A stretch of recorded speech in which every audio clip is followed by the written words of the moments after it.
ஒரு வெள்ளையாக கருப்பாவே இருந்துச்சு. அதுல வெள்ளையே இல்ல. மேகங்களே இல்ல. அப்படி இருந்துச்சு. இப்ப இன்னைக்கு மேக குவியல் குவி தொடங்கிருச்சு. மேகம் உற்பத்தியாக தொடங்கிருச்சு. மழை தொடங்கிருச்சு காலையில இருந்து. அது நம்ம சொல்லியிருந்தோம்.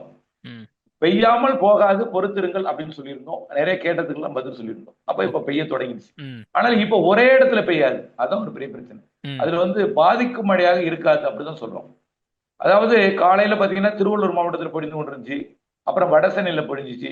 திடீர்னு சென்னை மாநகரம், செங்கல்பட்டு உட்பட, காஞ்சிபுரம் உட்பட அப்படியே திருவள்ளூர் வரைக்கும் அடைத்து கொண்டு போயிருந்தது. பிறகு இப்போ பாத்தீங்கன்னா இது பதிவு செய்து கொண்டிருக்கக்கூடிய இந்த மாலை 6 மணிக்கு பாத்தீங்கன்னா திருவள்ளூர் மாவட்டத்தோட வடக்கு போயிடுச்சு.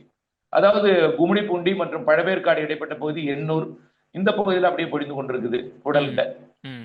திரும்ப இதை ஏன்னா இப்போ சென்னைக்கு கிடைக்க 100 கிலோமீட்டருக்கு விலகி போயிட்டு 60 இருந்தது 100 போயிடுச்சு.